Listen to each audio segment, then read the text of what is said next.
What is up, everyone? Welcome to another class. And in today's video, we're looking at a present simple. Okay? Саламатсыздарбы? Бұл сабақта біз present simple'a қарайбыз. Present simple, positive sentences. Тура сөйлемдер. So before I go, I'd like to explain what positive is. Positive бұл тура. Себебі бізде тура, терс жана суроо сөйлемдер болады. Бұл видеода біз positive, тура сөйлемдерді қарайбыз. Present simple негізі бұл моларда. I live in Bishkek. He likes pizza. We grow flowers. Ушунун баары present simple. Биринчи силерге бул present simple кайсы учурларда колдонулат ошону айтып кетейин. Present simple негизи болуп аткан учурларда колдонулат. Мисалы үчүн кыймыл аракет негизи болуп атат. Азыр болуп аткан жок, негизи болуп атат. Мисалы үчүн I live in Bishkek.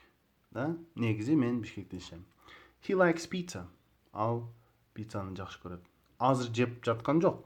Негизи жакшы көрөт. We grow flowers. Биз гүл өстүрөбүз. Демек ушунун баары present simple. Негизи болуп жаткан окуялар. Мисалы үчүн I go to work every day. Мен жумушка күнүң барам. Бул дагы present simple. Муну түшүнүш үчүн мисалы үчүн негизи болуп аткан менен азыр болуп атканды салыштырып көрөбүз. Жөн эле салыштырма.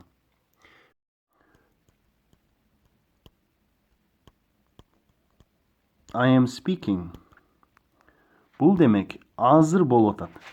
Мен бир нерсе кылып атам, азыр кылып атам. Мунун көрдүңөрбү түзүлүшү башкачараак болот. Бирок бул тема жөнүндө биз башка сабакта сүйлөшөбүз. Бул ушул present simple'ды түшүнүш үчүн салыштырма. Булар негиз болуп атат, бул азыр болуп атат. Негизи учурчакта, азыр учурчакта. Мисалы үчүн I live in Bishkek, да? И так далее. Ушул эле сүйлөмдү мен сүйлөп жатам, азыр сүйлөп жатамды негизиге койсок болот да. Мисалы үчүн анда I speak болот. Бул мен негизи сүйлөйм, то есть сүйлөй алам. Ушундай ойда. Okay, now let's look at the formula. Азыр эми эрежелерге байкап көрөбүз. Ата точторду өткөнбүз. Мисалы үчүн билбесеңер, мындан алдыңкы сабактарды көрсөңөр болот. Ал жерде ата точтор жөнүндө сөз кылганбыз. Ата точтор I, you, we, they, то есть мен, сен, же сиз, биз, алар дегендерге этиштер жөн эле коюлат. Эчтеке кошулбайт, эч кандай ing жок ал жерде, жөн эле этиш кошулат. Демек he, she, it болбосо ал болот. He балага, she кызга, it нерсеге жана жансыз нерселерге.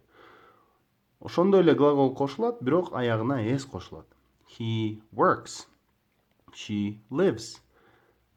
He plays. И так далее. Ушинтип кете берет. Эрежеси ушул. Бул бир гана positive sentences, туура сүйлөмдөргө.